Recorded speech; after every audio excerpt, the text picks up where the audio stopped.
Hello and welcome to a podcast for nerds, the only show on the whole internet where two dudes who met as children discuss our pathway with all things geeky as well as life in our 30s. I made it not rhyme by trying to make it cute. I was just making that up as I went. We talk about all things nerdy and we met as kids. Wait, hold on. We talk about all things nerdy and life in our 30s because we're 30. I'm Dakota. And I'm Cody. You got there. Yeah. I was like, as soon as I started talking, I'm like, let's do something different. Let's switch it up, man. Let's switch it up with no preparation at all. And hopefully it's going to go well. You're like, it works out for Dakota when he does it. Yeah, didn't work so well. Maybe I should have slowed it down a little bit. I'd say it worked. I enjoyed it. Okay. All right. You guys let us know in the comments. Did it work? Don't ever do that again. Okay. Guys, really quickly, I want to apologize because if you watched the video version of this show last week, there was a frame rate issue. I've got it resolved this week. Don't worry, it won't happen again. Also, let us know in the comments how you enjoyed the new format last week. If you don't know what I'm talking about, this show, a podcast for nerds, comes out every other Monday on Spotify, so you can check it out there, the full show. Or if you're on the YouTube version, it is split up into parts, posted throughout 2 weeks for one episode. Right now, we're doing one episode every 2 weeks, but I've been getting things more organized and getting ahead on different things. And I'd like to up it to a video or a whole podcast a week, so 4 episodes released throughout the week. Mm-hmm. But that's just a little something for the future. We're not there yet. Dakota, how have you been? Been pretty good, Cody. You know, my wife and I were in the middle of a move. I don't think I could officially announce it on the lab, but my wife and I were moving. Yeah, you didn't mention it last time. So we're packing. We're putting a lot of stuff away. So that's why I was a little iffy when we talked about the cons last time. Yeah, I was like, I don't know, because probably not likely. Because he's moving to California. I am. No. Just kidding. I'm rich now, guys. Actually, he's moving, I believe you would be closer to where I am now. Yes. Yeah. Yes, I'm just literally straight down. Which is another thing that's going to make recording one video a week easier in the future if we go that route. Yeah, I live at probably about 25 minutes away. Mm-hmm. 25 minutes from here. It'd be like 15, 6? maybe, tops. Is it that far? Tops. Really? Yeah. I guess I'm not sure. It's been a while since I drove down there. It's about 15. 15? If I hop straight on the road, yeah, go straight here, maybe 10. Okay, yeah, I'm thinking like 10. Between 5 and 10, somewhere in there. From my parents' house. Oh, yeah. Oh, you're right. I'm thinking just to get into town. Yeah, get into town is only about 10 minutes. Yeah, then you gotta go and yeah. You're because right. This matters. It doesn't. Anything else? Anything else going on? It looks like it's gone, but it looked like I had ears. Next time. Anything else going on in life? Anything new? Well, I mean, I do have ears in real life. It looked like I had like Mickey Mouse ears. Anyway, let's see. What else is going on in my life? Well, we watched Spy Family. Sick. The second episode. The first 2 episodes. I got my wife to watch it. I had to convince her. So my wife and I have a lot of things that we're watching. And so she's reluctant to start new things sometimes. Mm-hmm. And I said, look, the only reason I'm kind of pushing Spy Family is because the movie's coming out soon. And if we catch up on it, we'll be able to all go see the movie together. You know, you, Nate, me, her. Yeah. And she was like, are you sure I'd like it? I was like, I really think you would like it. I really think she would like it as well. Well, did she? You've watched 2 episodes. She's like it. She likes it so far. Okay. I love your. Okay. I was going to say, we're not going into a whole Spy Family topic here, but I was curious, just since you've watched the next episode. I love her. I told you would. She's great. She's fantastic. She's like all shy and stuff, but like, man, when she gets in that mode, that killing mode. Dude, just wait till later. Season 2 is where you really get to see her. They really delve into her job, and it's awesome. Don't spoil, but I've heard there are parts where like people try to mess with Anya. That's the girl's name. Right? Yeah. And I've seen memes where it's like parents you don't want to mess with, and they're like always on the list. Yeah, definitely. I would not want to mess with your. I don't want to spoil it, but I'd say her power level is unrealistic in this human world. I don't understand how she's a human. Oh yeah, first thing she did that Twilight saw. It's just no, screen time. Twilight is when he's running with her and she just kicks that dude and he's like, what the? Yeah. She's great. You'll see. She provides a lot of action and a lot of comedy. She's fantastic. See, that's a strong female character to me. Yeah, she's great. See, anime always does it right. Yeah. Why can't we just do it right here? I'm really curious what you'll think more. You gotta watch more, man. We'll get to when it. you've watched more, we'll come back with a full Spy Family topic. Because the last one we were just I wanted to relate it to One Piece. We'll come back with like a full thoughts on Spy Family. Because I'm finishing the manga now. I also bought the light novel. I have it over there. I just saw it at the store the other day, and I was like, okay, Yeah, why not? I'll read it. It's short. It's only less than 200 pages. So, speaking of light novels, the first thing I wanted to get into was reading, because both of us are reading now.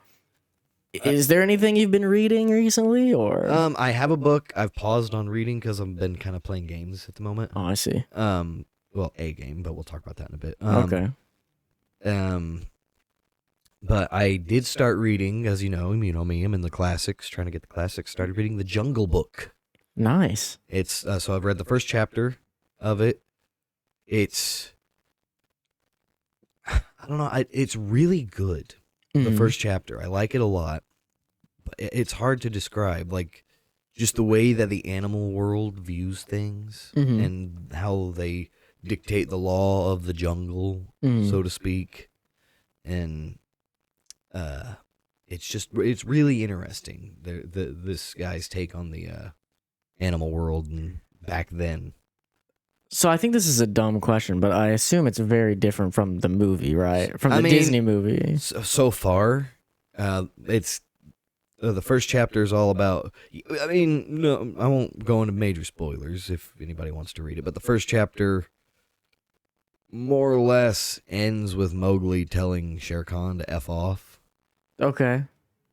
And in the movie, that doesn't happen until the very end. Right. So I don't know what's coming next. So we're already ahead. Yeah, so the next chapter is titled something about Kaa, and Kaa is the snake. Okay. So okay. I'm guessing that's probably going to be a pretty dope chapter because Kaa is like one of the best characters in the movie, so maybe he's pretty cool in the book.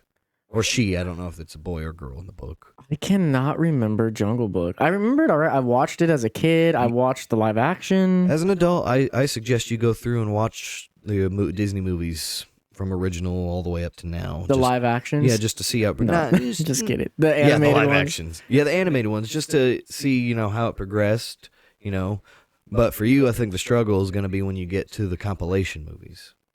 The compilation? So there's Fantasia, right? Oh, right. You've heard of Fantasia. Of It's course. just basically AMV, the movie. Uh-huh. Well, then after that, he wanted to do a bunch of those, but he lost his budget. But he still essentially did those. Where every movie was just like a bunch of little musical shorts or stories. Okay. For like 5 movies. And then he went back to narratives. Maybe I'll skip those. No, they're good. Oh, okay. They're really good. Like Three Caballeros. I love Three Caballeros. I need to find a time to do this. Right now I'm watching through, I've got a pile of movies over there that my older brother let me borrow. I've been watching through those, and yeah, it's just a lot. I'd let you have my Disney Plus, but they're about to crack down on that password thing. Everyone's doing it now. I think Hulu's like one of the only ones that isn't. No, Hulu is? Oh, are they? Dang. Yeah, I just saw it the other day talking about it. Ooh, man. They're kicking all the families away from each other. Well, yeah. Don't you defend it. I'm not going to defend it. I mean, it's complicated because on one hand, I think it's bad and it's ridiculous for like, it's not customer friendly at all. Yeah. But at the same time, on the other hand, it's like, well, they are companies and they did see it did work for Netflix when Netflix did it. It's a douchey thing to do, but companies are douchey. I'm not saying it. I'm not defending it. I'm just saying I can see where the other companies are coming from after Netflix when they see how much money Netflix made after they did this. Yeah. Yeah, well, I got a lot of people in my family going to be mad about that Hulu thing. Well. Oh, well. I don't know what else to say. I'm not happy about it. As for me, I wanted to talk about a book I've been reading. This book here, actually, I did finish Harry Potter. Okay. Prisoner of Azkaban. It was the visual. The illustrated version. Yeah. It was awesome. Highly recommended. I've talked a little bit about it on here. It really changed the feel. If you've read Harry Potter before, but you've never read that version, I do recommend it. If you like Harry Potter, of course. Sure. I wanted to talk really quickly about this book because it's the weirdest book I've ever read in my life, but I think it's legitimately a masterpiece and something that will stick with me forever. Now, what's the genre? Like, is it a mystery? Technically, it's horror. Horror. Technically, but it's not traditional horror at all. So the name of this book is House of Leaves. Some of you have possibly heard of this. It's extremely famous. When was it published? It's either the late 90s or early 2000s. Probably says it right there in the front. Maybe. Yeah, it might say it. No, it doesn't. Oh, Right there. 2000. 2000. So it's a bit older, right? It's 24 years old. Okay. House of Leaves, yes, it's a horror book. It's weird. I let Dakota take a look through it earlier. It's just to give you guys an idea of what this book is like. Oh, you could see here, this page. I don't know if you guys can see at all. It's not your traditional novel. It is a novel, but as you go through, some parts are in different languages, some parts are mirrored, some parts are written in Braille. How do you read this? Well, I translated some things on Google Translate. In other parts, there are footnotes that translate certain things because this book is set up with basically 3 narrators instead of 1, all happening at the same time. So the idea behind this book is that you have a guy, he's narrator number 1, the base narrator. He's a normal guy who works at a tattoo shop. One of his friends in his friend's apartment complex, a guy dies. This is just all in the introduction. I'm not going to tell everything, but just an idea. They go to his place. I can't remember why they go there. I guess he didn't have any family or relatives or anything, so they're allowed to just look around. I don't remember why. But basically, they find this huge manuscript that he wrote. And the main guy, the first guy who works in the tattoo shop, he's reading this manuscript, and the manuscript or the report is about a movie called The Navidson Record, which is think of Blair Witch style movie. It's recorded handy cam, and he's got cameras in the parts of his house. And the movie is about a family who moves into a new house and realize the house is growing. It's bigger on the inside than on the outside. When it doesn't grow on the outside, only the inside. It's very cool, though. But because of that, we have 3 narrators. We have the guy in the house, we have the guy who wrote the report, and then we have the guy who works at the tattoo shop. All happening at once, disagreeing with each other. And one of the narrators for sure is not a trustworthy narrator. He's lying, making things up. You'll read a whole section and then he'll write did you believe that? I just changed what it said. That's not what it said. And it's dude, come on. But it's a very unique book. It's a very difficult read. There's huge sections of this book that are just nonsense, just complete nonsense. It goes off crazy tangents. Is it possible that it's code cipher? Yeah. There is. There absolutely is. There's a huge footnote in here that's 3 pages of just people's names. And if you take the first letter of each last name, it gives codes.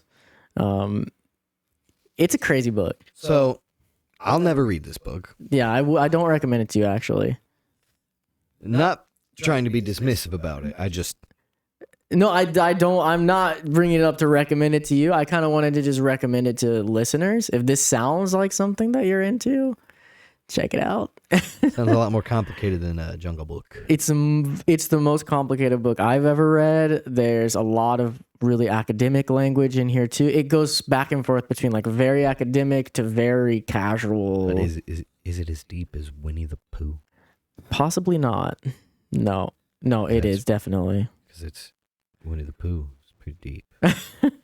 No, but it's a very deep, and I was worried with this book because I knew it was weird. I was worried it's going to be really pretentious and that annoying kind of Look at me, look how creative my writing is. Yeah, I really was worried about that, but I wanted to try it because a lot of people recommended it based on Alan Wake 2. I played Alan Wake 2 and was trying to find books similar to that game, and that's how I got to this book. Okay. But I finished the main part of the story last night. I still have to go through the appendix, and there's like galleries to go through as well. How long have you been reading this? About 2 weeks. Okay.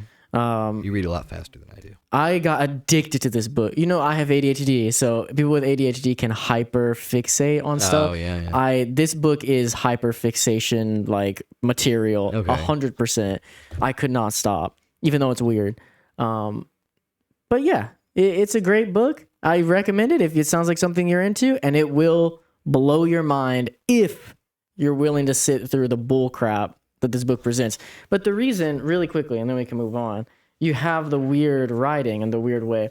Like this page here, the words are going down, and it says, getting progressively lower and lower until it begins to graze his head. So it's showing that it was talking about a ceiling is getting lower, and the words are getting lower, and then rising higher and higher. So the way it's written is meant to match the feeling of what's happening in the book. This is just Dr. Seuss.